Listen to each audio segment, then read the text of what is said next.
Le bois est une ressource inépuisable dans la mesure où il est géré durablement. Une sylviculture durable, ce qui est garanti par les systèmes de certification forestière, ça veut dire en particulier qu'on ne va pas réduire ni les surfaces ni les quantités des forêts pour en faire de l'énergie, comme on pourrait le faire avec une mine de charbon. Mais on va se limiter à prélever la partie renouvelable, c'est-à-dire l'accroissement biologique. Cet accroissement, c'est ce que chaque parcelle de terre arable est capable de produire en un an en fonction de la quantité d'eau disponible et en fonction du climat. En France, cette quantité représente 100 millions de mètres cubes par année. Si on se limite à prélever cette quantité, cet accroissement, cela permet de garantir de conserver le patrimoine sur pied existant. Pour fournir du bois d'œuvre, le bois de qualité pour les scieries, il est nécessaire d'éclaircir les parcelles forestières.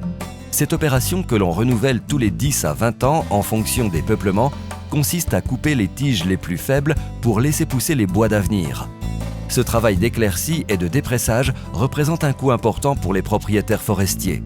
L'argent de la vente de ces bois d'éclaircie pour la production d'énergie contribue à financer les travaux d'entretien des parcelles des propriétaires forestiers. Enfin, lors de la coupe du bois d'œuvre, il faut savoir que seulement 70 à 85% du volume sur pied va partir vers la scierie. Le reste, appelé rémanent forestier, reste souvent au sol alors qu'il peut être valorisé pour le bois énergie. Non, on ne peut pas travailler maintenant sylvicolement sans bois énergie dans nos forêts françaises. On est obligé de travailler le bois énergie pour nos forêts futures.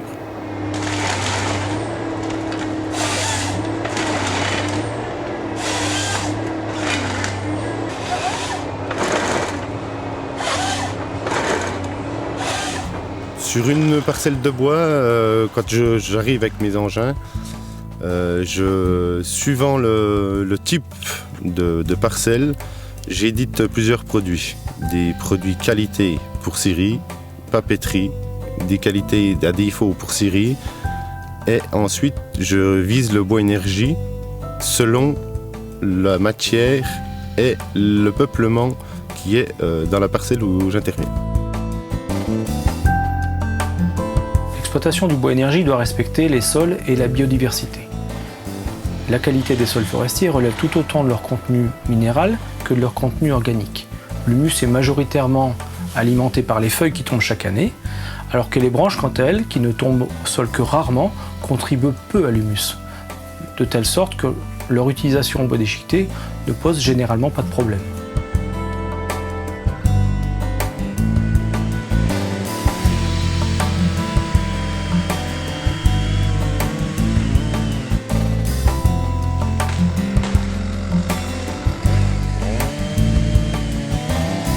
Faire une synergie avec toute la filière forestière, si on veut parler du bois énergie, il faut rentrer vraiment dans le type feuillu. On fait de la plaquette forestière dans des diamètres courbes ou trop petits, du bois bûche dans des diamètres rectilignes et à des diamètres assez importants, et après ça part en sciage dans des gros diamètres. Dans le résineux, on peut se permettre de faire aussi du bois énergie, mais la matière est plus appelé à être dans les usines à panneaux et les papeteries.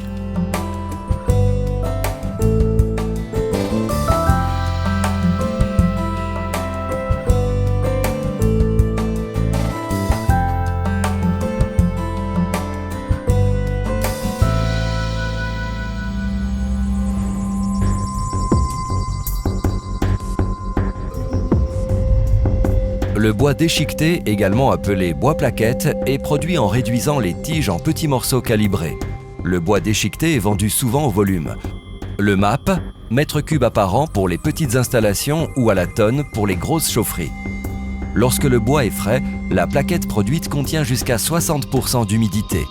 Ce combustible très humide peut être livré directement dans les très grosses chaufferies, mais pour les petites installations de moins d'1 mégawatt, la plaquette doit être séchée sous abri pendant au moins 2 à 4 mois pour réduire le taux d'humidité entre 25 et 35%. Pour brûler du bois déchiqueté, la plupart des fabricants aujourd'hui proposent une gamme de chaudières qui permettent de brûler des caractéristiques de plaquettes très disparates.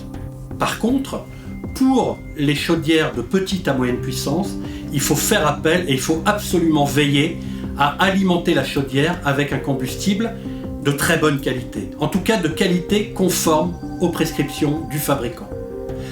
La granulométrie doit être très maîtrisé. On doit avoir un bois très calibré avec une cote moyenne des plaquettes inférieure à 30 mm. Il faut également un combustible sec, c'est-à-dire avoir une humidité sur brut qui est comprise entre 15 et 35%, ce qui est très important. Il faut également un combustible dénué de fine, avec un taux de fine très faible. Et bien évidemment, un combustible brut, c'est-à-dire que ce combustible ne doit pas comporter d'adjuvants tels que de la colle, de la peinture, des produits de préservation. Pour atteindre une telle qualité de combustible, il faut faire appel à des fournisseurs qui stockent ces produits sur des plateformes bétonnées et le plus possible protégées de la neige et de la pluie, c'est-à-dire sous couvert ventilé.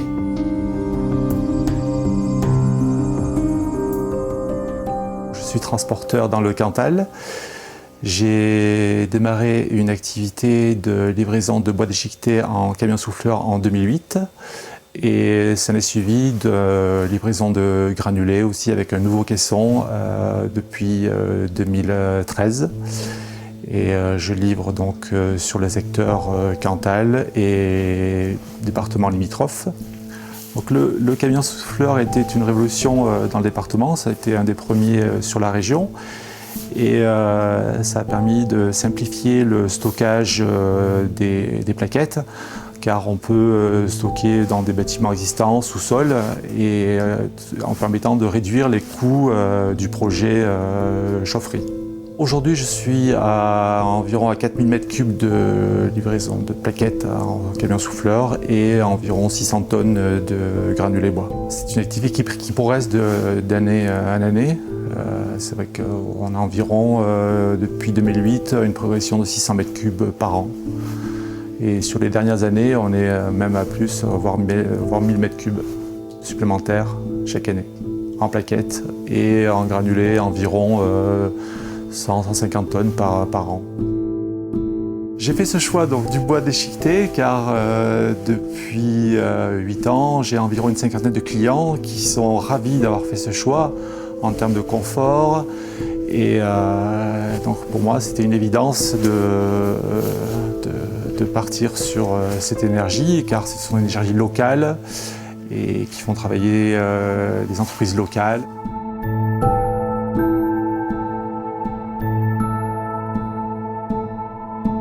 Bien entendu, il faut consommer de l'énergie pour collecter, transformer et transporter le bois énergie. Cette énergie que l'on appelle énergie grise peut être ramenée à des émissions équivalentes en grammes de dioxyde de carbone par kilowattheure utile chez l'usager. D'après une étude de l'ADEME, si on compare les différents combustibles bois, la plaquette forestière émet 33,2 grammes équivalent de dioxyde de carbone, la bûche 35, les granulés 41,9, l'électricité 105, le gaz naturel 222 et le fioul domestique 466. Ces valeurs dépendent fortement du mode de transport et de la distance entre les lieux de production et de consommation des énergies. Le chalet des Alpes se trouve sur la commune du Bessat, dans le Pilat, donc dans le sud du département de la Loire, dans une zone de moyenne montagne à 1200 mètres d'altitude. Ce centre a une longue histoire depuis 1960 où il a commencé avec un bâtiment, il a été élargi jusqu'à avoir 3 bâtiments maintenant et environ 4000 m2 de surface à chauffer. On a 180 lits et une trentaine de chambres donc pour accueillir du public toute l'année. Nous étions chauffés auparavant par par 2 chaudières gaz, une de 450 kW et une de 200 kW qui ont été remplacées, enfin on a gardé la 450 kW et on a mis en plus donc une chaudière bois de 200 kW à Gassner qui suffit largement aux besoins de la structure. La chaudière gaz étant là uniquement, on va dire, en cas de panne ou en cas d'arrêt ou pour faire de l'eau chaude si besoin est pendant l'été quand on arrête la chaudière bois. La consommation de bois est environ de 500 m3 par an. Ce qui remplace les 35 tonnes de gaz que nous utilisions auparavant pour le chauffage. Il reste 3 à 4 tonnes de gaz pour les périodes intermédiaires et puis les phases où la chaudière bois s'arrête. Et puis pour la cuisine. Voilà. Donc ça nous a divisé en gros par 2 nos frais de fonctionnement au niveau combustible, puisqu'on est passé de 37 000 € en 2011-2012 à 19 000 l'an dernier, 2013-2014. Ça fait 486 mètres cubes de plaquettes forestières qui ont été livrées. Sur l'année 2014-2015, on a un peu plus chauffé, l'hiver a été plus froid, donc on était à 506 aujourd'hui. Ça a été un choix du projet de construire un silo d'assez grande dimension. Nous avons un volume de 90 mètres cubes, alors forcément il n'est pas complètement rempli parce qu'on ne remplit pas dans les coins, mais 90 mètres cubes de bois, ça nous permet de tenir en gros 3 semaines, même l'hiver, donc ça nous laisse une très grosse marge. Donc ça c'est le synoptique du système de chauffage avec la chaudière bois, la chaudière gaz, la bouteille de mélange. En fait, c'est la température dans la bouteille de mélange qui pilote l'arrêt ou la mise en route de la chaudière bois avec les états, température, etc. Une production d'eau chaude sanitaire, ici.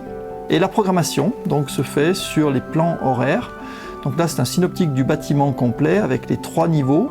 Et chaque zone peut être donc chauffée ou ne pas être chauffée en fonction d'un planning annuel qui est défini sur cet écran-là, avec des jours types qui ont été définis, donc un jour arrivé le matin, qu'on vient définir donc dans l'écran jour type. Une arrivée le matin, on va chauffer à partir de 9h, donc en confort, on voit ici, de 9h jusqu'à 22h30, voilà, ça sera la période confort. Et en principe, on n'a rien à faire, ça tourne, commander le bois, et puis c'est tout, quoi. Comme on commandait le gaz avant, maintenant il faut commander du bois, mais il n'y a pas de différence pour moi. Le fonctionnement, il faut arrêter la chaudière 1 fois par an pour faire un gros entretien avec un gros ramonage et un nettoyage de la chaudière. C'est programmé, on le fait à une période où la chaudière est en arrêt de toute façon et ça ne gêne pas du tout le fonctionnement. Ça a été une des grosses surprises. En fait, je ne fais pas d'action particulière, à part le fait d'aller descendrer. C'est en gros 1 fois par mois, quelquefois un petit peu plus pendant l'hiver, 1 fois tous les 15 jours, où il faut aller vider un seau à roulette, donc avec des cendres, qu'on peut disperser dans la nature, puisque ce sont uniquement des sels minéraux, donc il n'y a pas de pollution générée. Et sinon, il n'y a rien à faire.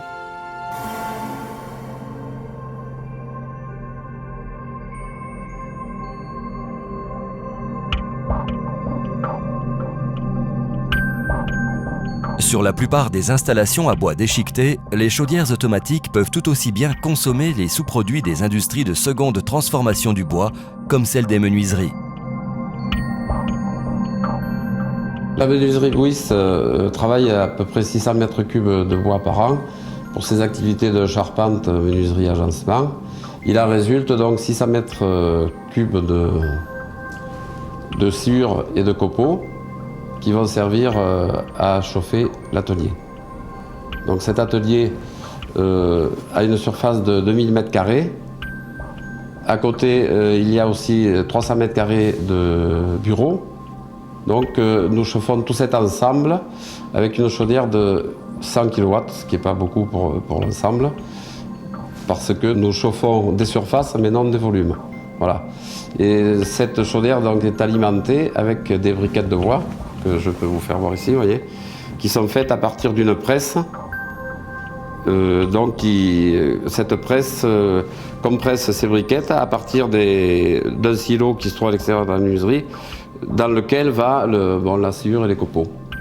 La presse produit 1 m³ de briquettes par semaine, donc ça nous fait à peu près 50 m³ de briquettes par an, ce qui équivaut à peu près à la consommation annuelle de la chaudière.